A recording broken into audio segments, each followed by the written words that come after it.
Donc, à tous ceux qui n'ont pas désactivé leur caméra ou leur micro, on vous demande de le faire en mettant votre souris sur l'écran. Vous allez voir une petite caméra et un petit micro. Vous pouvez cliquer sur les onglets et ça va le désactiver. Donc, il y aura moins d'interférences pour la présentatrice.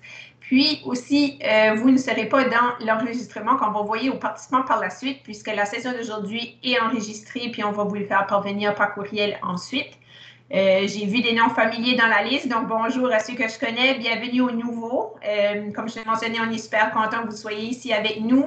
Il y a beaucoup de gens qui se sont inscrits. On voit que la gestion documentaire, c'est un sujet d'actualité pour tout le monde. Donc, les questions que vous aurez pour notre présentatrice, Mme Florence Hott, vous pourrez les poser dans le clavardage. Valérie Lévesque du campus de Moncton va s'occuper de rassembler les questionnaires, les questions avec moi pendant la session d'information, puis on y reviendra par la suite. Ensuite de ça, je vais vous présenter notre conférencière d'aujourd'hui. Donc, Madame Florence Hott, c'est une gestionnaire documentaire et une historienne française qui a immigré en 2016 au Canada. Elle est titulaire de doctorat en histoire et civilisation de l'École des hautes études en sciences sociales de Paris et d'un master d'archivistique de l'Université de Haute-Alsace. Elle a dirigé durant 25 ans un centre d'archives économiques et effectué de nombreuses consultations en entreprise pour gérer et valoriser leurs ressources informationnelles. Elle est actuellement professeure en gestion de l'information à l'Université de Moncton Campus de Shippagan. Elle collabore notamment à la mise en place d'une politique de gestion de l'information à la Commission des services régionaux de la péninsule acadienne.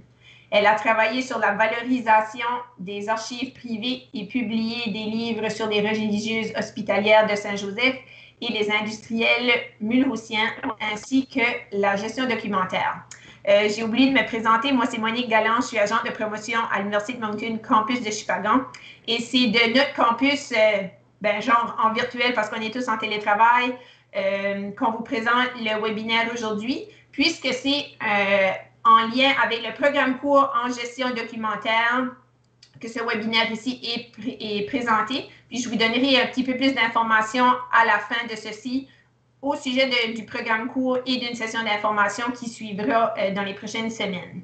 Alors, sans plus tarder, Madame Hott, vous pouvez y aller, puis on gérera les questions par le clavardage à la fin de votre présentation.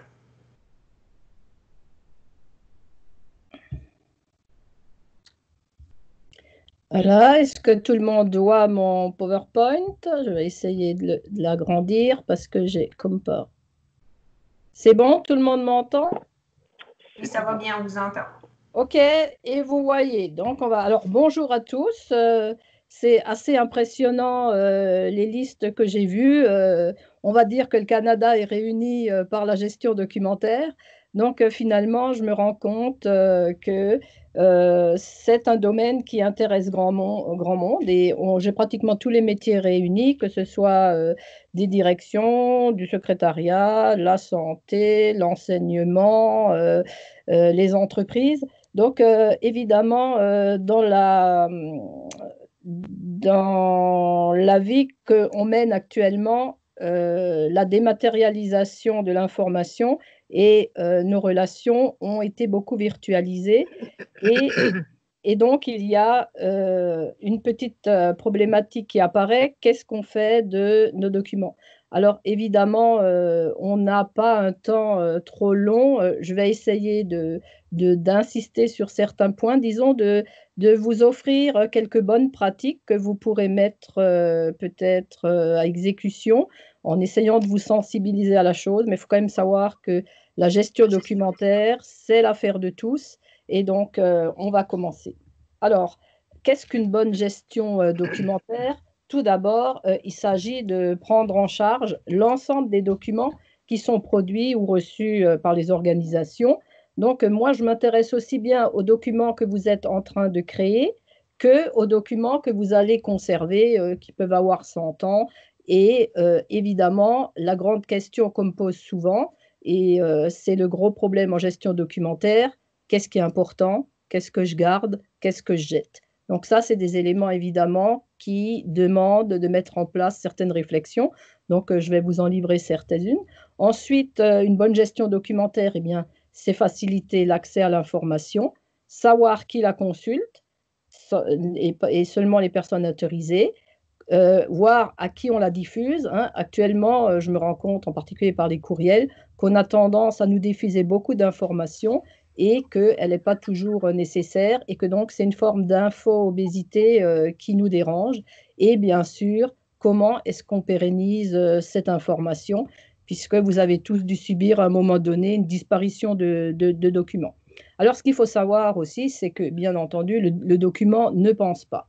Les gens supposent que c'est toujours une autre personne qui a mal géré ou qui a mal fait. Et puis, avec l'informatique proche de nous, ben, chacun est un petit peu son propre producteur et son propre archiviste. Et c'est là que le bas blesse, en particulier lorsqu'on a affaire à des dossiers partagés. Donc, il va falloir mettre en place des règles. Moi, je dis toujours qu'on ne peut pas mettre en place de règles sans une volonté de la direction qui va donner les moyens et un responsable qui va veiller à la mise en place de cette gestion documentaire. Autrement dit, il vous faut un code de la route qui est donné par la direction. Il vous faut un agent qui vous met éventuellement des contraventions si vous ne les respectez pas. Et évidemment, il faut respecter certaines règles et c'est pour le bien commun. Alors, la dématérialisation des documents, c'est quelque chose qui est de plus en plus pertinent, puisque depuis les années 2000, vous avez une loi qui précise donc que les documents numériques ont la même valeur que les documents papier. Donc ça, c'est vraiment un acquis important, mais ça ne veut pas dire que tous les documents numériques ont une valeur. Ça suppose qu'on les traite avec des métadonnées, qu'on les traite avec une signature électronique. Et donc, je vous donnerai 2-3 points. Mais toujours est-il que pour une organisation, il faut quand même qu'en cas de contrôle, elle puisse justifier qu'il y a des procédures qui sont mises en place, parce que sinon, ça peut nous mener à de la manipulation de l'information, à du plagiat, à des risques pour la protection de la vie privée, à des problèmes de droit d'auteur et à une obésité documentaire.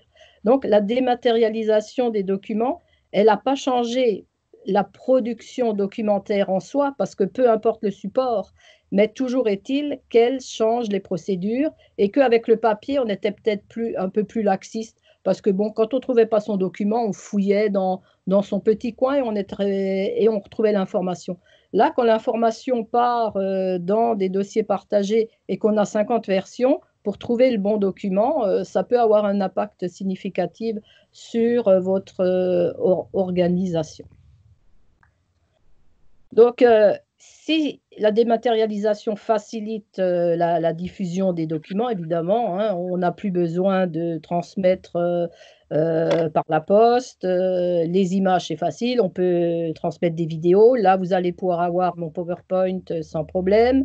D'un autre côté, on va rassembler une plus grande quantité d'informations dans des espaces réduits, mais cette multitude d'informations peut avoir des conséquences sur l'archivage, sur les moyens de les conserver, et je reviendrai sur les problèmes de l'info nuagique et donc des Dropbox, OneDrive et compagnie, qui ne sont pas vraiment sécuritaires lorsqu'on a de l'information sensible.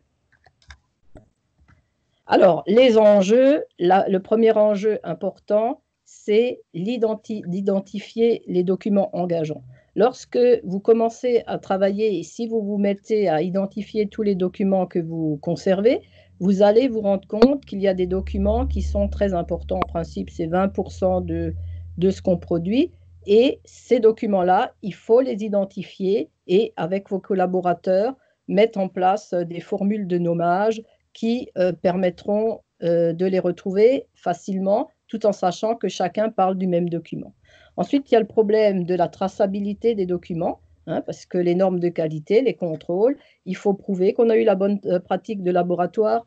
Imaginez toute la traçabilité qu'on fait actuellement avec la Covid, hein, les heures de rentrée, de sortie, est-ce qu'on a bien fait? Parce que la traçabilité des documents, ça permet de savoir qui est le responsable ou qui est le coupable.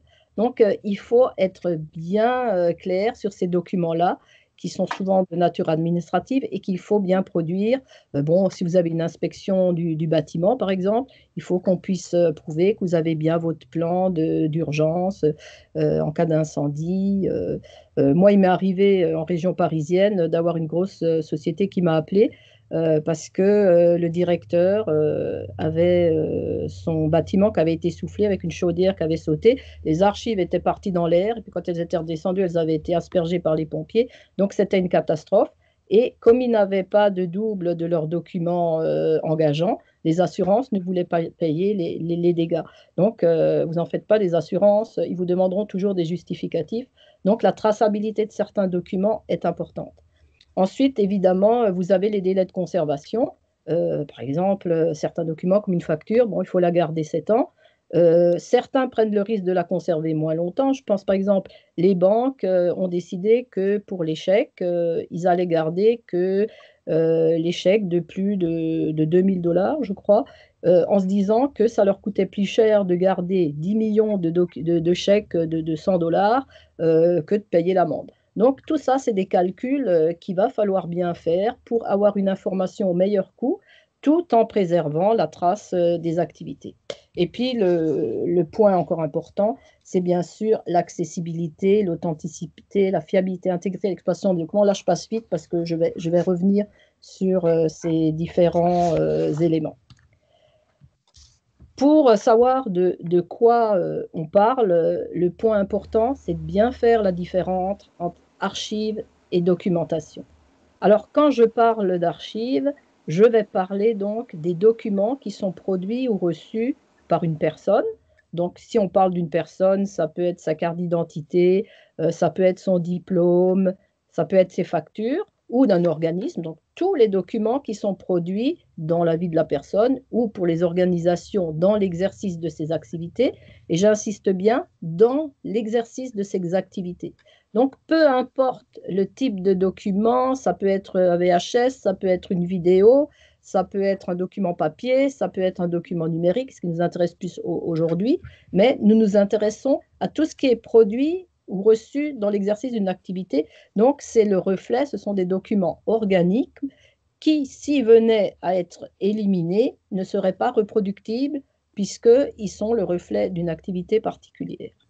Donc, les archives, c'est fondamental. Ces documents ont plusieurs fonctions. Celle que tout le monde comprend et qui est la plus importante, c'est bien sûr la fonction de preuve. Donc, elle va nous aider à prouver. Il faut quand même savoir que cette fonction de preuve, que 20% des documents ont une valeur légale. Autrement dit, ça veut dire que 80% des documents que vous produisez, il va falloir que vous-même, vous mettiez en place des règles de conservation et de la durée d'utilisation de vos documents. Donc, on appelle ça des calendriers de durée de conservation, mais ce sont des grandes réflexions qu'il faut avoir. Donc, avoir en tête quels sont les documents qu'on utilise beaucoup, les documents qui ont vraiment une valeur patrimoniale, une valeur juridique, financière permanente. Et puis, les archives ont deux fonctions auxquelles on pense moins qui sont importantes aussi. Ce sont par exemple les stratégies qu'on va utiliser à partir de documents qui sont, alors avec les données actuellement, on peut faire des comptages, on peut avoir des éléments, mais vous avez aussi des documents qui nous permettent de savoir, par exemple, comment l'ancien directeur gérait sa clientèle, ou j'ai eu une entreprise qui avait fait une campagne de publicité et ils ne comprenaient pas pourquoi le produit ne se vendait plus. En faisant une recherche, on s'était rendu compte que ils avaient axé leur stratégie sur un produit qui finalement n'était pas très différent des autres et qu'auparavant, ils avaient plus axé ce côté sur le côté féministe. Donc, les femmes qui achetaient ce produit gagnaient du temps, étaient des femmes d'affaires et en notant cette image dans leur stratégie, ils avaient perdu de la clientèle. Donc, des fois, les documents peuvent servir aussi à mettre en place des stratégies. Et puis enfin, la communication. Bon, vous voyez tous actuellement, hein, quand vous essayez d'appeler, appelez sur le 1, appelez sur le 2. Quand vous avez besoin d'un document ou quand vous avez une demande d'accès à l'information, si la communication n'est pas bonne, ça peut vraiment entacher l'image de marque de votre organisation. Donc, les documents qui sont produits dans l'exercice d'une activité sont très importants. Alors, c'est vraiment différent de la documentation qui, elle, repose sur des documents imprimés.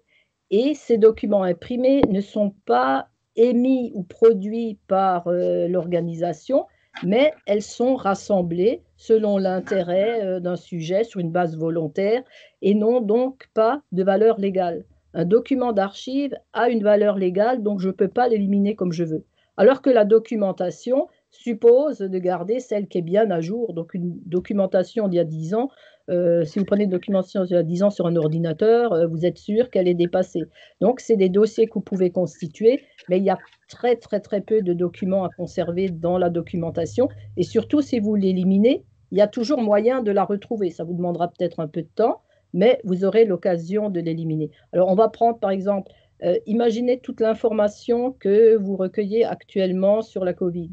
Donc, on va vous dire, faites attention, vous lavez-vous les mains, dans telle organisation, vous devez remplir un formulaire d'accueil, pour l'autre, vous ne pouvez pas aller dans tel endroit. Donc ça, c'est vraiment de l'information générale qui émane du gouvernement, qui émane des journaux. Donc ça, vous allez lire rapidement, et puis vous allez l'éliminer, parce que je pense de toute façon, vous en avez assez de regarder les comptages. Par contre, si votre organisation propre vous donne des consignes qui, elles, relèvent de notes de service, celles-là, vous allez les garder tant que ces mesures seront appliquées. Mais c'est sûr qu'une fois que ces mesures n'auront plus lieu d'être, on l'espère un jour, vous pourrez l'éliminer et c'est uniquement le producteur, donc le service qui a produit la note, qui l'archivera pour avoir mémoire de ce qui a été fait. Ça va toujours? On continue. La numérisation. Alors, vous avez un nombre important de consultants qui viennent vous voir et qui vous disent que grâce à la numérisation, vous allez résoudre tous vos problèmes de gestion documentaire. Alors moi, je souris parce qu'en réalité, avant, on mettait le désordre en boîte. Maintenant, on met le désordre dans l'ordinateur et on produit, on numérise. Et le résultat, c'est que si on n'a pas de politique, si on n'a pas de formule et si on n'a pas d'exigence face au nommage des documents qu'on numérise, on est très embêté lorsqu'on doit les exploiter. Alors, ce qu'il faut retenir aussi, c'est que quand vous avez des documents numérisés qui sont de bonne qualité, vous n'avez pas gros problème. Mais là, je vous ai mis quelques images. Hein.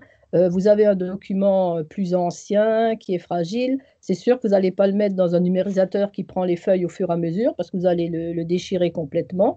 Et puis, vous avez certains documents que vous allez consulter une fois en 10 ans. Est-ce vraiment nécessaire de numériser un document qu'on consultera pratiquement pas, alors qu'il suffit de le mettre dans une boîte avec une référence et un bordereau d'archivage et on sera tranquille et on pourra toujours y retourner puisque c'est un domaine plus patrimonial. Donc, quand on numérise, il faut déjà se poser la question, qu'est-ce qu'on numérise? En général, on numérise des séries, des typologies de documents qui sont toujours les mêmes. Bon, ça peut être les factures. Bon, là, la commission, c'était les permis de construire.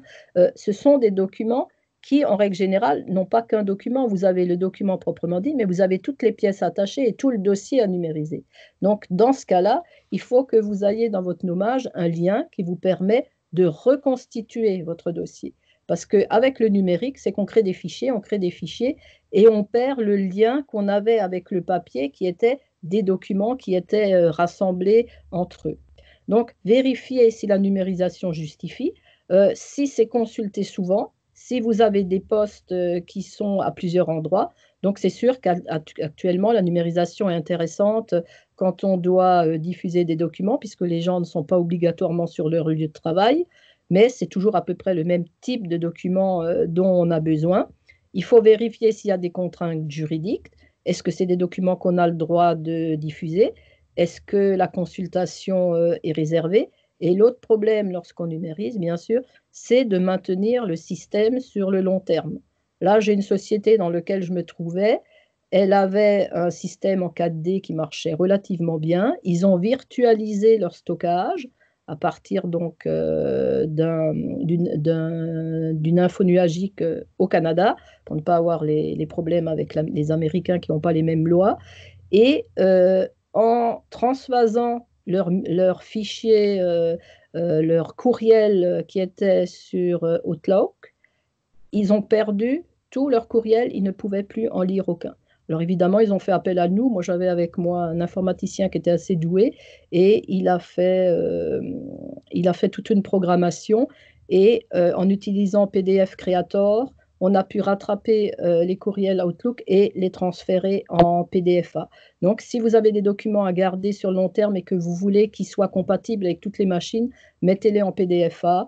C'est le meilleur moyen de ne pas perdre cette information. Donc, je peux vous dire qu'ils nous ont remerciés. Si vous lancez une politique de numérisation, ayez un calendrier réaliste. Hein. Souvent, on nous dit, oh ben oui, en un mois, ça va être fait. Si vous numérisez n'importe comment, moi j'ai une banque qui a tellement bien numérisé ses chèques qu'elle a raté le numéro de chèque, il était illisible et donc elle a perdu la trace de ses chèques et puis les chèques papier avaient été mélangés donc elle ne retrouvait plus rien. Donc une campagne de numérisation, ça suppose des contraintes et si vous travaillez avec une société, vérifiez bien que la société ensuite élimine les numérisations pour qu'elle ne garde pas vos documents confidentiels et qu'elle garantisse aussi la réversibilité de vos fichiers. Ensuite, il faut planifier bien sûr les migrations. Alors, à titre de mémoire, je vous ai juste mis, parce que c'est quand même ça le gros problème, la résolution des documents. Donc, si c'est des documents qui ont une valeur forte et qui supposent d'ailleurs des fois qu'on conserve l'original papier, par exemple, je pense à vos diplômes, hein, bien sûr, vous n'allez pas jeter votre diplôme, mais vous voulez le numériser pour être certain d'avoir une trace, et puis vous pouvez le conserver en cas de problème. Donc là, on considère que 300 dpi au niveau de la résolution pour les fichiers de conservation, c'est bon. Si c'est uniquement des fichiers avec une qualité d'impression courante, hein, comme l'équivalent d'une photocopie, on va dire, donc la consultation est correcte, vous allez rester à 150 dpi. Et ce que vous voyez sur les sites web, en règle générale, c'est des fichiers uniquement de visualisation. D'ailleurs, c'est assez volontaire, hein, ça dépasse rarement les 72 dpi. D'ailleurs, vous voyez, quand vous imprimez, vous les grossir, vous avez des petits carrés. C'est parce qu'il n'y a pas les points, il y en a très peu dans les fichiers de résolution, et donc, ce n'est pas très lisible. Donc, à vous de faire les bons choix dans votre organisation pour choisir la bonne résolution. Alors évidemment, plus la résolution est haute, donc plus votre image est de qualité, plus la mémoire et le nombre de bits est important. Donc pensez-y quand vous devez envoyer des fichiers. Si vos fichiers ont une grande résolution, ben, vous aurez peut-être du mal à en envoyer beaucoup par courriel. Donc, il faut essayer de penser, et la conservation demandera évidemment beaucoup plus de mémoire. Donc ça, c'est l'aspect numérisation. Donc, pour reprendre la notion d'identification des documents. Ça, c'est un préalable qui est fondamental en gestion documentaire. Il faut savoir de quoi on parle. Donc, en premier lieu, tout part du moment où vous créez un document. Il va donc falloir que vous l'enregistriez. Hein. On va donc parler du nommage du fichier. Alors là, je peux vous dire, j'en ai vu toutes les sortes, alors qu'il y a quelques règles qui pourraient être faites et qui pourraient faciliter la chose. Il est sûr qu'avec un bon nommage des fichiers, vous allez avoir un accès simplifié et des documents qui vont se ranger dans une séquence logique, donc qui facilitera le classement et les utilisateurs pourront facilement retrouver ce document. Et en plus, vous pourrez gérer les versions pour savoir quelle est la version définitive et qui a fait les modifications entre-temps. Et ça facilitera bien sûr la conservation finale. Alors, on considère que le nom d'un fichier est correct si, en regardant le nom du fichier, on est capable d'identifier son contenu sans l'ouvrir. Alors, ça ne veut pas dire qu'il faut faire des nommages de fichiers qui soient trop longs. On dit que la longueur ne devrait jamais dépasser 31 caractères. Ça, c'est en gros le nommage d'un fichier qui serait correct. Et il ne faut jamais que ça dépasse la limite de l'écran, parce que sinon, j'ai vu certains de mes étudiants me mettre en hommage tout le lien Internet. Donc ça, c'est le genre de choses à prohiber complètement, puisque c'est illisible et puis que ça n'apporte rien dans le nommage du fichier. Deuxième point, pour les systèmes d'exploitation, n'utilisez jamais le point pour remplacer ou un espace ou pour séparer les éléments d'un fichier. Le point se met uniquement à la fin, avant le format du fichier. Par exemple, vous aurez .docx, .pdf, .doc, .excel, mais autrement, n'utilisez pas le point, mais utilisez le tiret bas, on parle d'underscore, hein, pour séparer les éléments d'un nom de fichier. Et à l'intérieur du fichier, si vous avez plusieurs mots, vous pouvez utiliser une majuscule. Ne mettez jamais un nommage complet en majuscule. N'utilisez surtout pas la cédille ni les accents. N'utilisez pas non plus l'environnement Windows avec le pourcentage, le dollar, le point d'exclamation, parce que par exemple, moi qui suis en Mac, je me retrouve avec des énoncés illisibles ou des pourcentages qui se promènent partout. Ça, c'est parce qu'on a mis des accents dans le nommage. Donc, dans le nommage, on oublie complètement les accents, on n'en met pas. Deuxième point, lorsque vous faites un nommage de fichier, c'est l'importance de la mise en ordre des éléments du nom d'un fichier. Et c'est là qu'il faut que vous ayez un consensus. Parce que si chacun de vos collègues commence par un énoncé différent du nommage du fichier, ben évidemment, quand vous allez le classer, il n'y a rien qui suivra, ça n'aura pas de logique. Donc, en règle générale, on met d'abord le sujet principal et c'est suivi éventuellement de noms communs et ensuite du type de document et éventuellement de la date. On va toujours des concepts généraux jusqu'aux concepts particuliers. Évitez aussi d'utiliser des mots comme ébauche, finale, lettre, mémo, ce que je vois souvent en début de fichier, parce qu'évidemment, après, chaque fois que vous aurez des mémos, chaque fois que vous aurez des ébauches ou des lettres, ben, ça ira tous classer sous lettres, fichiers, et donc vous ferez un mélange total de vos documents. Et imaginez ce que ça donne dans un dossier partagé. Ensuite, l'emplacement de la date. Il faut décider, et là pareil, c'est un consensus que vous allez avoir. En règle générale, je préconise donc le plus judicieux, c'est de mettre la date en fin de document, à part pour les procès-verbaux de réunion ou si vous avez un classement chronologique. Mais vous savez que le classement chronologique, au bout de 6 mois, on ne sait plus, est-ce que je l'ai écrit à telle date, est-ce que je l'ai écrit à telle date. Donc, rentrez plutôt par le sujet. Donc là, je vous ai mis des exemples et de ce qu'il faudrait qu'il existe dans le nommage du fichier. Donc, le nom de l'auteur est facultatif. Évidemment, si vous travaillez dans votre bureau et que c'est sur votre propre ordinateur, vous n'avez pas constamment à mettre votre nom. Par contre, si vous êtes dans un dossier partagé et que vous modifiez des versions, là, vous allez mettre éventuellement vos initiales pour qu'on sache qui a fait la modification. Donc, c'est facultatif, mais là encore, il faut l'utiliser à bon escient. Ensuite, le sujet, bien sûr, c'est obligatoire. Ça peut être aussi le contexte de création, donc pour des documents qui sont répétitifs. Donc là, je vous ai mis un exemple, formation. Donc j'ai toute une série de formations. Là, c'est gestion documentaire, donc je l'ai abrégé. Ça peut être un projet de dématérialisation, un contrat. Donc ça, c'est des sujets qu'on va retrouver dans les nommages. Le type de document, ben là, évidemment, quand on a des comptes rendus, des rapports d'activité, des ordres du jour, on peut éventuellement les abréger, mais évitez trop d'abréviations parce qu'au bout d'un moment, on ne sait plus de quoi on parle. Donc là aussi, si tout le monde a décidé de mettre compte rendu, mettez pas PV après. Il faut choisir. Donc, il y a certaines règles qu'il faut mettre en commun. Il faut donc écrire quelques petites procédures. Pour la date de création, la norme, et celle-là, elle est très pratique à appliquer, vous mettez toujours d'abord l'année, ensuite le mois, puis le jour. Alors, pour certains fichiers, vous n'avez pas besoin de mettre de date. Pour d'autres, l'année suffit. Pour d'autres, l'année et le mois suffit.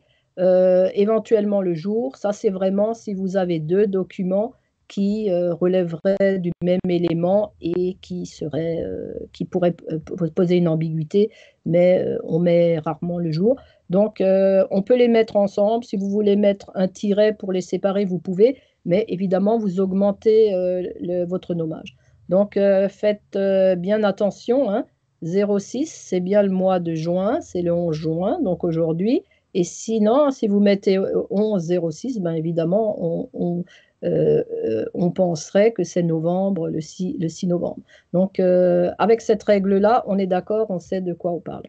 La version du document, donc ça, c'est vraiment obligatoire, et rajouter un zéro si vous avez des dizaines, hein, parce que quand vous arrivez à 10, si vous n'avez pas mis de zéro, le 1 et le 10 vont se classer l'un en dessous de l'autre, et donc vous n'aurez pas le suivi correct de vos versions. Bon, si vous dépassez les 99, je ne pense pas, dans ce cas-là, vous aurez votre première version, ça sera 001, et puis vous arriverez jusqu'à 100. Donc ça, quand vous le faites dès le départ, vous vous évitez beaucoup, beaucoup de problèmes. Et lorsque le document est final, alors soit vous mettez VF pour version finale, soit vous mettez VD pour version définitive. À vous de vous mettre d'accord sur votre version définitive ou finale. Et ce que je vous conseille, bien sûr, vous allez garder votre version définitive en DocX si vous vouliez la réutiliser ou réutiliser une partie pour autre chose, mais vous le mettez bien également une version finale en PDFA qui, elle, ne bouge plus et qui est considérée comme la version qu'on va archiver et qui sera donc la version sur laquelle on pourra s'appuyer, puisque là, il n'y aura plus de modification. Donc, pour les séparateurs, interdit d'utiliser des espaces, hein. Soit c'est le tiret bas, soit, bon, moi pour Mac, des fois il m'arrive de tout coller, mais je m'aperçois que sur PC, quand on veut interroger un hommage, si je ne l'ai pas séparé, il va prendre que les premières lettres. Donc, avec la séparation underscore, il peut aller chercher les différents éléments. Et bien sûr, vous n'effacez pas l'extension. Alors, je vous ai mis des exemples. Hein, c'est des fois la meilleure chose qui peut, qui peut faire comprendre. Donc évidemment, quand j'ai dossier Florence Hott, ça ne veut rien dire. Alors que si j'ai règle nommage fichier, là, on va comprendre de quoi il s'agit. Et bien sûr, c'est en PDF, puisque c'est des règles que personne ne doit toucher. Donc il y a le responsable éventuellement qui pourra les modifier par la suite et qui fera transmettre en disant, bon, telle version annule telle autre, ou ce document-là est remplacé par. Donc tout ça, ça suppose de la gestion. Dossier comité formation des enseignants, ben, évidemment, vous avez énormément de documents de comité rentrés par le comité. Puis, éventuellement, si les comités, il y a plusieurs documents différents, vous pouvez mettre un titre, ou alors rentrer que par le comité et la date, à vous de choisir si c'est des comptes rendus. Donc là, on a par exemple un sous-groupe de formation. Donc évidemment, là, je rentre par la date, puis le procès-verbal et la formation, puisque là, tout va se classer par date et par PV, et ça sera facile à retrouver. Un cahier des charges d'archiviste, ça ne veut rien dire. Donc là, c'est le profil de poste concernant les archivistes et le profil à quelle année. Ensuite, entretien-évaluation. Ben, c'est entretien-évaluation, là, c'est important de savoir quand ça a eu lieu. Une demande de permis de construire, ben, c'est sûr, si je rentre par le nom de la demande, ça ne marchera pas. Donc, je vais rentrer tout par mes permis de construire. Puis, c'est une demande, ça peut être une modification, ça peut être autre chose, par le nom du demandeur. Et donc, si c'est la version finale. Et puis, pareil, vous voyez, on ne met pas de version définitive devant, on la met bien derrière. Donc, ça, c'est des exemples. Il y en a d'autres. Pensez toujours à garder une logique de la manière dont vous gérez pour que tout se classe. On a l'avantage avec l'informatique, à la différence du papier où il faut le faire à la main, on a l'avantage de tout pouvoir classer du début à la fin.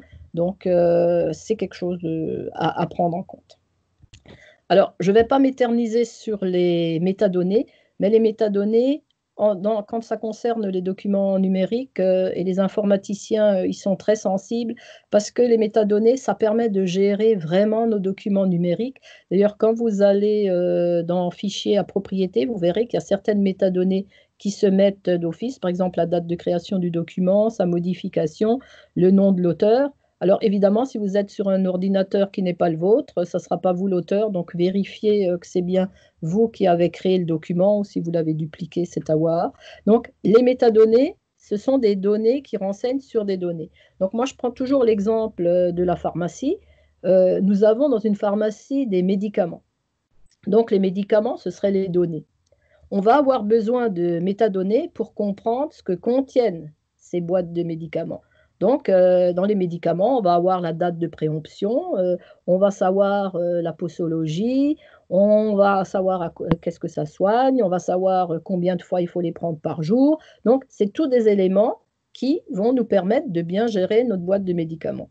Ben, nos courriels, c'est un peu pareil. Donc, vous avez des données structurelles. Donc, elles vont plus aider les informaticiens lors des sauvegardes, lors des envois ou de la confidentialité de certains documents. Et elles vont permettre de créer une logique entre les documents pour savoir comment ils s'agencent logiquement entre eux. Donc, vous avez les formats de données, les formats de médias, les méthodes de compression, les algorithmes de chiffrement. Donc, ça, c'est important. Vous, ce qui est le plus important, c'est quand vous créez vos documents, donc vous avez les métadonnées descriptives, hein, l'auteur, le titre, la description. Donc, ça, c'est le fondamental qu'on vient de voir. Et vous avez aussi, au niveau des procédures, toutes les métadonnées administratives qui, elles, regroupent les métadonnées de création, hein, dans quel contexte a été créé le document, d'où il provient, est-ce qu'il y a des droits d'auteur, des renseignements techniques. Donc ça, c'est quelque chose de très important et je reviendrai juste sur les métadonnées pour les conditions de conservation de l'information. Donc, une fois qu'on a bien renseigné, identifié le document qu'on a produit, il va falloir qu'on le classe. Autre point névralgique, évidemment, si on n'a pas de logique commune au service, on court à la catastrophe. Alors, je vous ai mis à gauche un plan de classification que j'ai découvert au départ et le plan de classification qu'on a fait au départ. Qu'on a fait à l'arrivée, donc on a vraiment changé. Si vous regardez, vous avez des dossiers et vous avez des fichiers. Donc déjà, dans un plan de classification, il faudrait que vous ayez toujours les mêmes niveaux. Donc là, ça ne marche pas bien. Et quand vous regardez les intitulés des dossiers, plan de match, suivi, symbole, grille d'observation, document modifié, consentement, je défie quiconque qui n'ouvre pas les dossiers de savoir ce qu'il va y trouver. Alors que si vous regardez sur votre droite, on a donc créé des niveaux d'information. Donc, quand on fait un plan de classification, il ne faudrait pas dépasser les 4 niveaux. Même 3 niveaux, ça serait idéal parce que si vous entrez dans un dossier et que vous devez faire 7 clics pour arriver au fichier, les gens ne suivront pas et sortiront le document et ne le réintégreront jamais. J'étais dans une organisation où je faisais jusqu'à 10 clics tellement il y avait de dossiers et pour retrouver à l'intérieur un seul fichier. Donc là, on a dû supprimer dans les 400 dossiers tellement chaque fois on créait des documents. Donc, il faut que votre plan de classement soit simple, qui s'appuie sur les différentes activités et que vos rubriques soient utiles au service. Si vous avez plein de titres qui ne sont pas parlants, il vaut mieux remonter un petit peu les niveaux que faire 50 grands titres où on ne sait pas où aller. Donc, il ne faut pas que les rubriques soient ambiguës. Hein. Si j'ai le risque d'aller dans un ou deux rubriques différentes, ben là, je vais tout mélanger et ça ne va pas bien marcher. Et on va toujours du général au particulier. Donc, dans les niveaux, on va avoir en règle générale, le premier niveau, ça concerne les missions, les différentes activités. Donc, par service, c'est quelque chose d'assez intéressant. Ensuite, on va aller par gestion et ensuite par opération. Donc, par exemple, si je prends administration des ressources humaines, ça serait l'activité. La gestion, ça serait par exemple des dossiers du personnel. Et les opérations, ça serait par exemple la gestion de la paye. Il faut aussi que votre plan de classement soit facile à mettre à jour, donc qu'il soit évolutif, mais sans pour autant qu'il soit trop instable. Donc, pour qu'il soit stable, évidemment, vous allez vous appuyer sur l'existant et pas sur les futurs documents que vous seriez susceptibles un jour de produire. Ne tenez compte que des documents qui existent. C'est pour ça que moi, je travaille avec les organisations pour mettre en place des plans de classification. Je leur demande toujours de m'ouvrir l'ordinateur et on essaye de faire des typologies et on essaye de comprendre leur activité pour voir comment on pourrait les intégrer dans ces différents plans de classification. Alors vous allez me dire, ça prend du temps, ça demande des moyens, mais qu'est-ce qu'on gagne après et Monique pourrait vous en parler puisqu'on a organisé son plan de classification et même lorsqu'elle était en congé de maternité, la personne qui l'a remplacée a pu retrouver tous les documents dont elle avait besoin. Donc, c'est très important et il faut une autorité avec un plan de classement. Donc, il faut qu'il y ait un consensus et surtout un responsable qui est le seul à modifier les rubriques et en particulier pour un dossier partagé, la première chose à faire, c'est avoir quelqu'un qui est souvent sur place, qui peut gérer ça, qui est logique, qui est pratique et qui veillera donc au bon fonctionnement du dossier partagé avec donc un nommage normalisé. Ensuite, veiller à ce que les fichiers courants entrés soient lisibles sur tous les types de fichiers. Donc, un classement par activité, simplicité, logique, mise à jour facile, un responsable avec un consensus et un fonctionnement qui marche avec toutes les applications. Autre point, une fois qu'on a bien classé, il va falloir donc qu'on décide de ce qu'on garde, de ce qu'on jette et comment on les traite. Donc, je vous ai fait rapidement un petit détail. Vous avez donc les fameux documents vitaux qui seraient vraiment dommageables en cas de sinistre et qui ne sont pas tellement, qui ne sont pas nombreux, mais il faudrait au moins avoir 2 lieux où il y a une copie qui est stockée. Et ce n'est pas seulement une sauvegarde, c'est vraiment un classement double à des lieux différents pour que l'activité puisse repartir tout à fait. Ensuite, vous avez des documents très importants qui ne sont pas vitaux, mais qui seraient coûteux de reconstituer et qui donneraient une mauvaise image de l'entreprise. J'ai par exemple mon éditeur londonien, parce que je suis en train de finir un livre qu'il est en train de traduire en anglais, donc il y aura 2 versions. Il m'a écrit mon contrat d'auteur, si je pouvais lui renvoyer une copie parce que sa cave avait été inondée. Ça fait bien, hein, mon éditeur qui a besoin que moi je renvoie un contrat parce que lui n'a plus le contrat avec moi. Donc ça, c'est le genre de document très important. Ça ne m'a pas empêché d'écrire le livre et puis ça n'empêche pas de travailler, mais c'est quand même des documents qui donnent une mauvaise image de l'entreprise et surtout qui mettent en cause les droits d'auteur. Puis après, vous avez des documents moins importants, mais quand même que vous devez conserver pour votre gestion courante, mais qui n'appellent pas obligatoirement à être archivés sur une longue durée. Alors, ce type de documents, vous avez d'abord les dossiers personnels. Donc, les dossiers personnels, c'est tous les documents que les gens qui quittent le service vont vous laisser. C'est souvent des traces de documents qu'ils ont copiés quelque part, mais en règle générale, on peut les jeter, ça n'a pas gros intérêt. D'ailleurs, quand on vous laisse un ordinateur où il y avait déjà des éléments, souvent vous faites un dossier, puis vous mettez tout archivage, puis vous ne les regarderez jamais, quitte, de toute façon, ce n'est pas des documents. Ce n'est pas les dossiers du personnel, on est d'accord, hein, c'est des dossiers personnels. Ensuite, vous avez les dossiers d'information. Donc ça, c'est des collections c'est des notes reçues en abondance dans tous les services, hein. En tout cas, nous, à l'université, des notes de service, en ce moment, je peux vous dire, on en a. Elles sont identiques dans tous les services. Il est important de les avoir, mais une fois qu'elles sont dépassées, aucun intérêt de les garder. C'est la direction ou le service qui les a émis qui seront les seuls à conserver ce type d'informations. Donc, vous pouvez largement éliminer. Les dossiers de fonctionnement, alors eux, ils reflètent l'activité du service. On va les retrouver pratiquement cette catégorie dans tous les services, mais moins complets, avec des informations différentes. Donc, ils sont propres à chacun. Ça peut être le budget, ça peut être le mandat. Donc, ceux-là, on va bien sûr les archiver. Mais par exemple, un budget, ça n'a pas d'intérêt. On va garder le budget de l'année précédente, celui-là, puisqu'on sait que de toute façon, ce n'est qu'un budget et ce n'est que du provisoire. Il sera revu.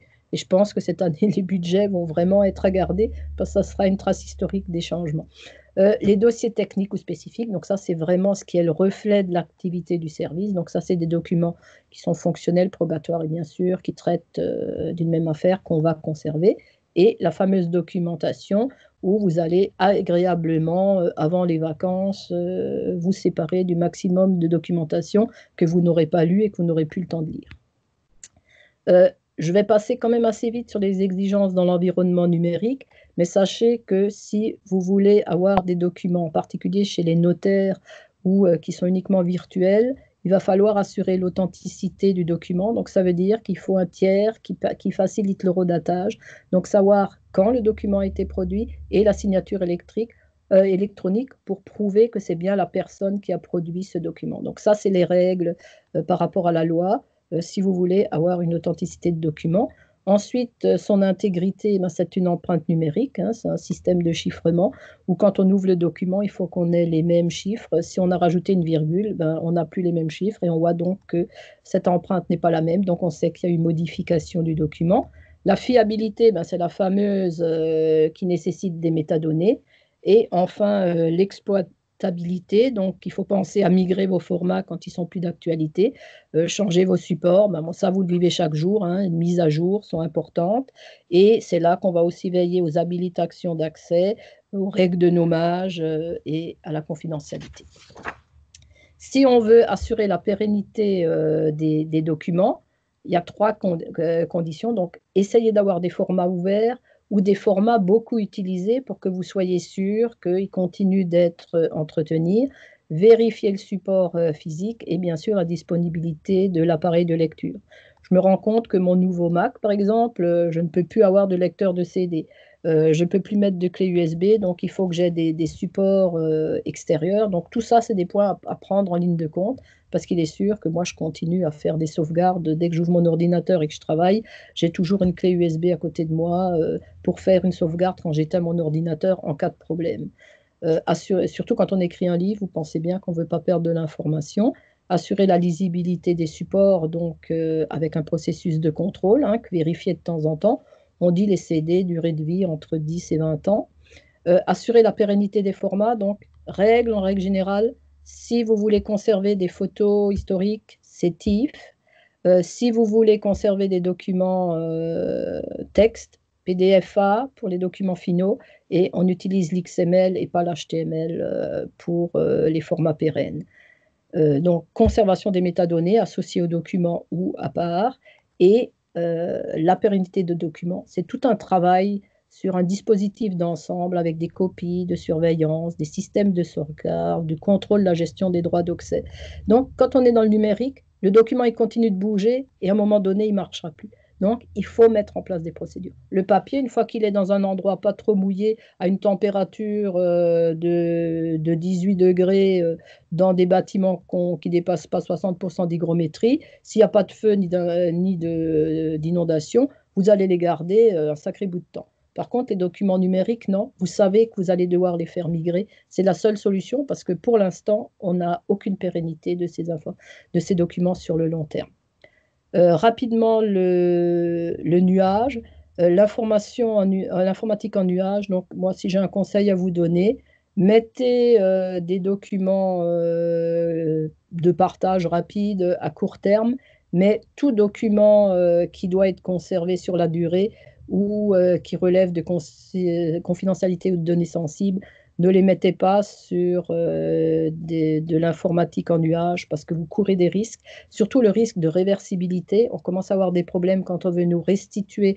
On nous restitue rarement toutes les informations et surtout, on n'a pas le contrôle de nos droits d'auteur quand c'est gratuit. Quand on paye, on a peut-être plus d'options, mais si c'est une compagnie américaine, attention, ça veut dire que les données sont conservées aux États-Unis. Et donc, les États-Unis ne considèrent pas les données personnelles comme privées, mais comme un produit. Donc là, on a certaines sociétés françaises qui disent oh, ben, on n'a pas de problème, mais dès que vous avez une filiale aux États-Unis, évidemment, chaque document suit la loi du pays. Donc là, vous pouvez avoir des gros problèmes par rapport à vos secrets de fabrique, par rapport à vos données personnelles, et donc à manier avec prudence. Pour finir, j'essaye de rester dans les clous, la gestion des courriels. Alors là, il y a quelques petites choses toutes faciles que vous pouvez faire. Vous allez voir qui vont vous faciliter la vie. D'abord, coupez votre courriel. Ne le laissez pas avec chaque fois Bing qui vient vous stresser. D'après une étude, il nous faut plus d'1 minute pour reprendre le fil de la pensée lorsqu'on a eu la réception d'un courriel. Moi, ma règle, c'est que je me connecte on va dire toutes les heures. Quand je veux faire un peu récré, je vais aller voir si j'ai des courriels.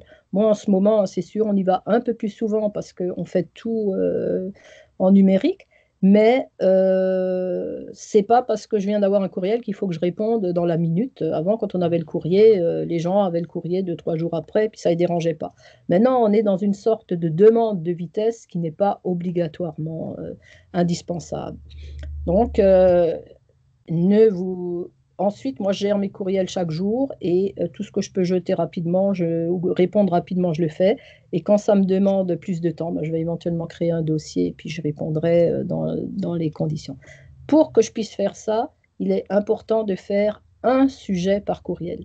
Si vous envoyez un courriel avec 4 sujets dans le même courriel, on ne saura pas où le classer et puis on risque de vous répondre à 3 questions et puis vous n'aurez pas la quatrième. Donc, envoyer plusieurs courriels, ce n'est pas dérangeant, et chaque fois un sujet. Donc, ce qui est très important, c'est la précision de l'objet. Hein. Il faut que, avant que j'ouvre le courriel, je sache ce qui va le contenir. Moi, si j'ai juste urgent, répondre immédiat, c'est le dernier courriel que je traite dans la journée. Un, c'est impoli, et deux, c'est toujours pressant quand on est en retard. Donc, ça, c'est quelque chose à prendre en compte. Concision du message. Si vous voyez que vous racontez votre vie ou que vous avez beaucoup de points à voir, bon, je pensais là à mes charges professorales que je devais discuter avec mon doyen. Je ne l'ai pas mis dans mon courriel parce que je savais qu'il ne le retrouverait pas. Je lui ai mis en pièce jointe et ça, je sais qu'il va l'archiver et on pourra reparler de ça quand on traitera mon dossier. Donc, plutôt une pièce jointe. Les pièces jointes, si vous êtes en interne et qu'on peut aller directement au lien, favorisez le lien, ça encombrera moins les messageries, surtout si vous n'avez rien à traiter par rapport à la pièce jointe. Limitez le nombre de destinataires. Donc, moi, dans ma barre du haut, le courrier, je l'envoie qu'aux personnes à qui j'entends une réponse. Et pour ceux qui doivent en être informés, je le mets en copie jointe. Donc, ça limite aussi le temps qu'on va perdre sur les courriers.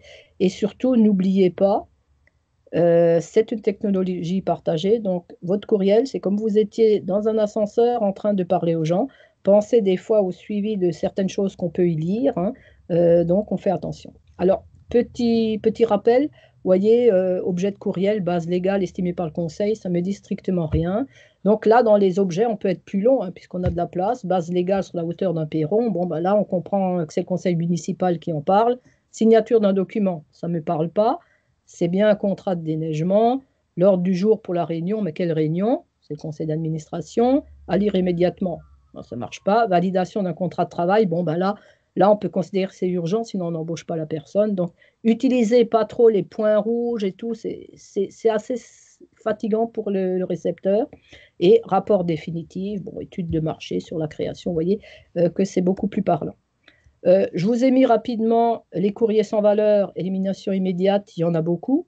Les courriers avec valeur administrative courte, ben, les rappels de date, les rendez-vous, les évitations, les accusés de réception d'un document. Bon, si c'est l'accusé de réception d'un document de données personnelles ou de demande de client, bien sûr, on garde.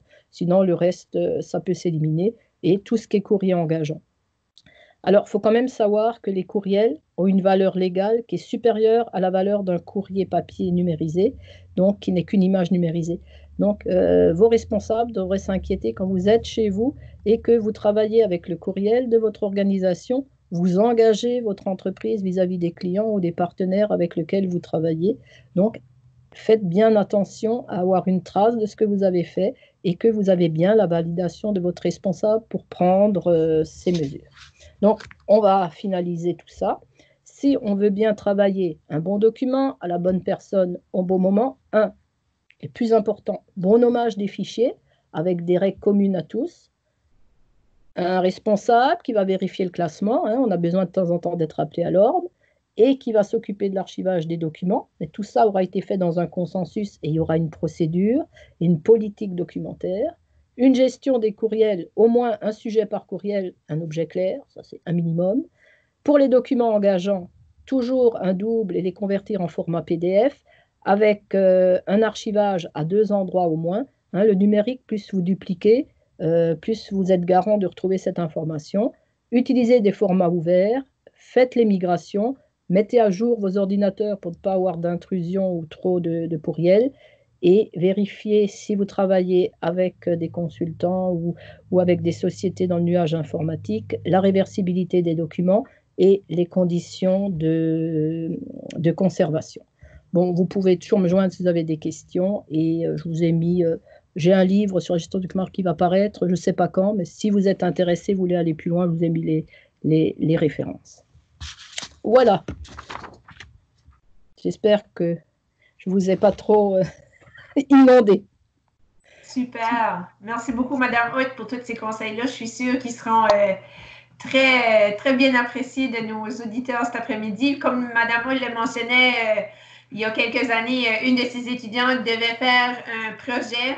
Puis, c'était moi qui étais le cobaye parce que j'avais vraiment identifié un problème dans mes classifications de fichiers et de dossiers. Puis, ça a été vraiment utile. Puis, lorsque la personne qui m'a remplacée en congé de maternité a complété son mandat et je suis revenue, c'était très facile pour moi de repérer les fichiers et les dossiers comme ça avait été fait auparavant. Donc, il y a beaucoup d'utilité, beaucoup d'efficacité qui en survient. Donc, on a quelques questions de notre public. Donc, on a compilé ça dans un petit document à côté. Donc, je vais laisser la parole à Valérie pour poser les questions. N'hésitez pas à les poser dans le clavardage si vous avez des questions. Puis, on va y revenir à tour de rôle. Alors, juste avant, peut-être que Florence peut arrêter son partage. Ah oui, c'est vrai, hein, je disparais dans les documents. Voilà. C'est bon? C'est parfait. La chance d'empiler une couple de questions qui sont apparues dans les dernières secondes. Manix, tu t'es occupé de les ramasser. Donc, une question de Julie Pigny. Quelle serait une substitution au cloud, selon vous? Ça, c'est vrai que le système interne serait beaucoup mieux, mais c'est toujours des problèmes de coût. L'idéal, c'est, par exemple, il y a un pays qui travaille très bien, c'est les Suisses. On peut s'y attendre. Eux, ils ont créé un domaine propre à l'État suisse, donc ça ne sort absolument pas de leur pays. Bon, c'est sûr, s'ils sautent, je ne pense pas que tout le pays explosera. Ils ont vraiment le contrôle. Je pense que c'est lié aussi aux banques suisses. Nous, au Canada, on est pratiquement affilié aux Américains, donc c'est vraiment, ça me stresse quand je vois que c'est tout Windows qui fait tout là. Même ce que on est en train d'enregistrer là, on est sur Teams. Donc tout ça va dans leur cloud et ils aspirent nos données. Donc j'ai pas fait les commentaires sur les données actuelles, mais pour vos données confidentielles, il faut un deuxième système d'archivage et pas que de la sauvegarde. Par exemple, l'éducation permanente, vous avez 3 sites. Vous pourriez très bien utiliser vos différents sites pour archiver chacun les sites de l'autre, bien sûr avec un contrôle de confidentialité, parce que le cloud, on a beaucoup de problèmes, mais lisez bien et demandez celui-là qui va vous vendre le cloud, il vous dira toujours « Oh, il y a encore problème, on stocke tout ». Mais quand vous leur demandez la réversibilité des documents, ce qu'ils en font, et ils ont énormément de mal à vous dire où c'est conservé, parce qu'il y a quand même physiquement un endroit. Si vous entendez États-Unis, n'envoyez pas de dossier confidentiel. C'est bien, merci. Une question de Mélanie Asselin. Quelle classe serait, ça revient à la même question, quelle classe serait conseillée? Une question de Selma. Pour les photos, pourquoi le format TIFF et pas JPEG? JPEG, vous pouvez le prendre aussi, mais il y a un peu de compression. Donc, moi qui suis pour l'originalité totale du document, il est sûr que quand j'envoie un document à mon éditeur, j'ai des photos, je vais les envoyer en TIFF parce que la définition est complète et je sais qu'il y a un très bon rendu. Mais JPEG, évidemment, quand vous avez pris à partir de votre appareil photo, on est bien d'accord, JPEG marche bien. JPEG 2000, ce n'est pas un format ouvert, donc gardez JPEG. JPEG, vous pouvez. La compression élimine pas beaucoup de points, donc on garde une très bonne qualité. Parfait. Une question de Claude. Pourquoi éviter les espaces dans le nommage d'un document? C'est parce que vous perdez des espaces et donc au niveau de la lecture, votre ordinateur l'undercore permet à votre moteur de recherche d'aller chercher le nom. Sinon, il va s'arrêter aux premières lettres. Donc, l'espace n'est vraiment pas conseillé, et surtout pas le point. Parfait. C'est pour la compatibilité avec les systèmes aussi. Okay. Question de Jean-François. Qu'est-ce qui est un PDF A versus un PDF? Alors, normalement, le PDF-A devrait exister dans tous les nouveaux ordinateurs. Le PDF, il y a eu jusqu'à 12 versions et donc les 8 premières versions sont mal formées et donc vous pouvez avoir des problèmes de relecture. Le PDF-A, lui, alors il y a PDF-A, je n'ai pas voulu rentrer dans les détails, PDF-A, PDF-B, le B est un peu plus large, c'est que le PDF-A va interdire certaines graphies, mais va être lisible par tout le monde. Donc c'est sûr que sur la durée, dans 20 ans, si on peut le rouvrir, on sera bien content. Alors que Doc, il y a des chances que vous ne le rouvriez pas. Okay. DocX, ils sont censés pouvoir, mais pérennité. Donc, moi, j'ai par exemple du ClarisWorks en texte quand j'étais en Mac. Ça n'existe plus. Donc, il a fallu que je convertisse mes ClarisWorks en Doc et puis de Doc en DocX. Mais j'ai toute mon information depuis 1993. Donc, en Mac, ouais, je suis bonne. Une question de Anne-Marie. Je tiens à m'assurer de bien comprendre ce que signifient les documents engageants. Il s'agit alors de documents à conserver? Oui, les documents engageants, c'est donc vis-à-vis des responsabilités de vos partenaires, de vos clients, de la loi. Par exemple, si moi je prends les étudiants, ben c'est clair que leur dossier de notes, c'est engageant. Ça va leur donner si vous avez quelqu'un qui vous a mis une garantie de 5 ans, c'est engageant. Actuellement, on se rend bien compte que les assureurs n'ont pas très bien respecté leurs documents engageants parce qu'ils vous ont. Donc, engageant, c'est tout ce qui relève, disons, quand il y a une problématique, on dit à peu près 5 à 10%. C'est les documents que vous ne pouvez pas éliminer parce qu'ils vous empêcheraient d'avoir votre activité ou de pouvoir répondre à vos partenaires, à vos clients ou même à vos collaborateurs. D'accord. C'est les documents vitaux. Une question de Selma. Quelle durée de vie pour le stockage sur disque dur externe et comment faire avec les risques de ne plus pouvoir accéder aux données sur le DD? Alors ça, c'est le gros problème. Moi, j'avais un disque dur à un moment donné, il a lâché, il m'a pratiquement bloqué mon ordinateur, donc il a fait plus de mal. Les disques durs externes sont vraiment pas bons. Vous avez meilleur intérêt à garder votre ancien ordinateur, puis faire migrer sur votre nouveau. Et comme ça, vous avez 2 disques durs qui sont costauds. Mais les disques externes, bon, ça fait une forme de sauvegarde, mais ça n'assure pas la pérennité. Et quant au DVD, ben, il faudrait refaire migrer tous les 10 ans. C'est ça le gros problème. Les supports actuels n'ont aucune stabilité dans le temps. Aucun. Donc, ce n'est pas le papier. Hein. C'est ça le gros problème. Donc, il faut constamment. Moi, je suis à 5 ou 6 migrations de mes ordinateurs. Mais bon, j'archive. Ce qui est vraiment le gros problème, c'est les photos. On a tous des photothèques énormes. Donc, moi, si j'ai un conseil à vous donner pour les photos, là, vous avez peut-être un peu plus de temps. Vous êtes chez vous. Prenez année par année, dites-vous, j'en sélectionne 100 ou 200 qui sont vraiment représentatifs de ma vie durant cette année.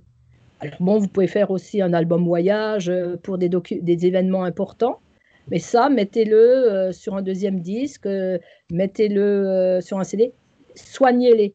Et puis votre grotte photothèque, ben, finalement, on reprend toujours plus ou moins les mêmes photos, on en fait 10, 20 maintenant. Donc, à vous de trier au départ. Ce qu'il faudrait faire, c'est se dire à un moment donné, peut-être tous les 6 mois, je vais trier ce qui me paraît essentiel. C'est toujours ça. Vous verrez, si on prend... Avant, alors, je lisais une étude, avant, c'était les dames qui faisaient les albums. Donc, elle faisait des albums de famille. Maintenant, c'est les hommes, parce que c'est numérique.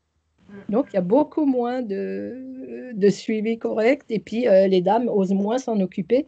Bon, il y a encore les scrapbooks qui marchent bien. Mais il semblerait qu'il y ait un changement. Et c'est quand même toutes nos mémoires qui s'en vont. Donc, c'est sûr que ça serait important de penser. Ceux qui ont ça sur leur téléphone portable, catastrophique. Hein.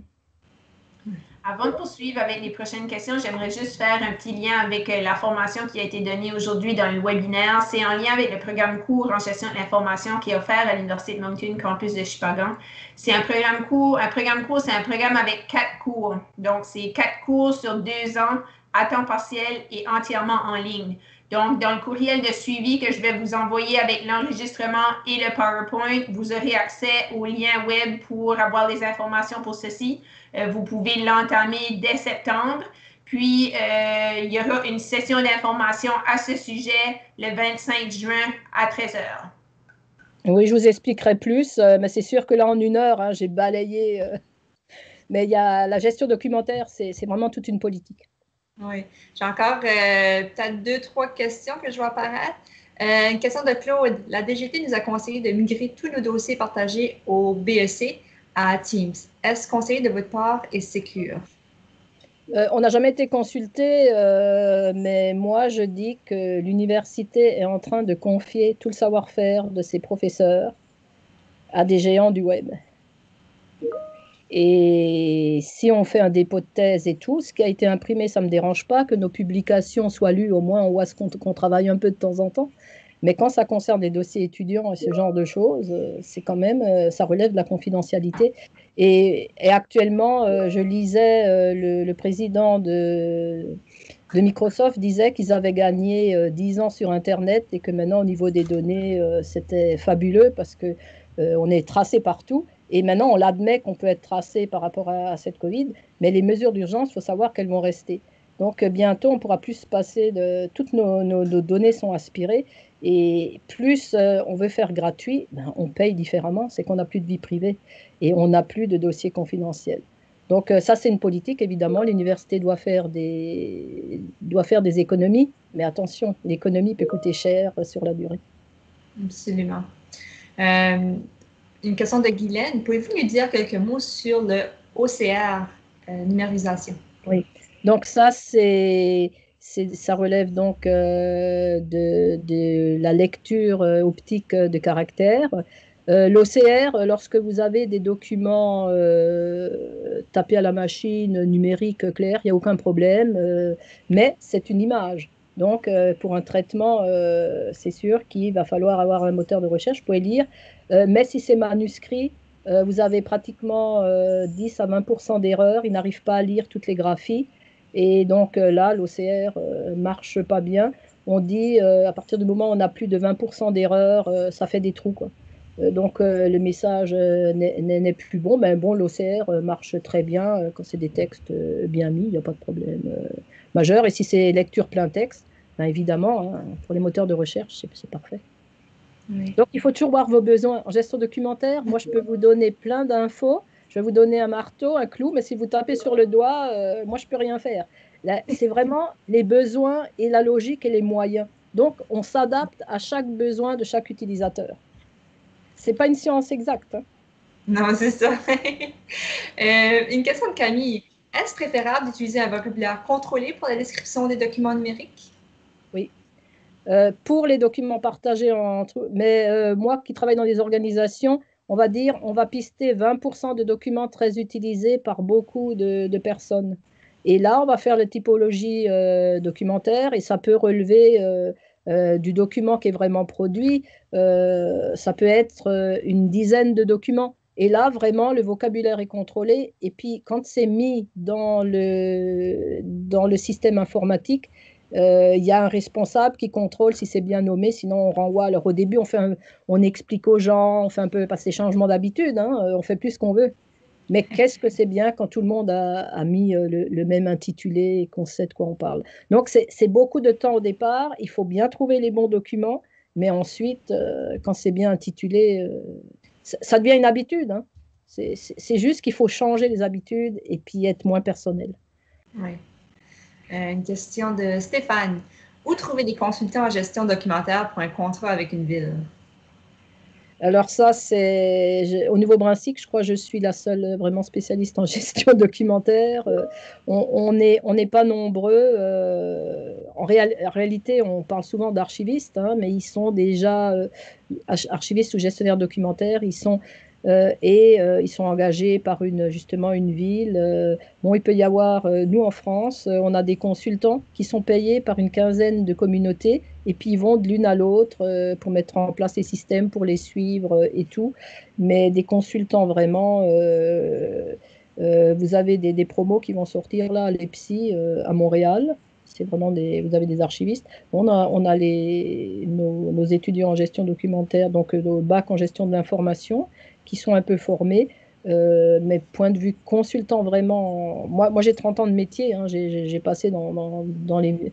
J'avais travaillé à la ville de Camelton d'ailleurs, puis là c'était compliqué parce que le système était français et anglais. Donc, mon niveau d'anglais étant ce qu'il est, mais bon, c'est arrangé. Mais je me rappelle que la greffière avait classé tous les documents importants, classement alphabétique par divers. Je peux vous dire qu'il n'y a pas grand monde qui retrouvait les documents. Donc, c'est vraiment un consensus. L'objectif de la gestion documentaire, c'est que tout le monde puisse y accéder suivant l'autorisation qu'il en a. Donc, il faut que le chef de service mette le point sur la table et dise oui, on va mettre en place un système. Et si la direction ne marche pas, moi, j'essaye même pas. Hein. Parce qu'une personne toute seule, elle n'aura pas les moyens. Et puis, il faut que ça soit un niveau d'autorité. Parce que si vous demandez à la pauvre personne stagiaire qui vient d'arriver, c'est souvent eux qui ont le travail, mais quand ils partent, on ne retrouve plus rien, mais c'est bien fait. Ils ne connaissent pas l'activité, comment voulez-vous qu'ils aient la logique? Et puis surtout, ils n'ont pas l'autorité pour faire rentrer le système. Exactement.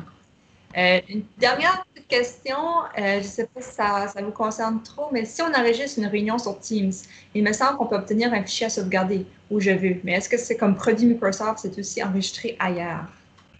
Moi, je pense que oui. Mais je ne peux pas le vérifier, mais si Microsoft là, eux ils gardent... Ça, c'est une chose que je n'ai pas dit, mais il faut savoir que tout ce que vous mettez sur le net, c'est conservé. Vous aurez peut-être du mal à le retrouver, mais c'est conservé ailleurs. Donc, plus on fera de cours plus on donnera notre savoir-faire. Hein. Les Chinois sont très bons pour récupérer. Le programme de gestion documentaire, le programme de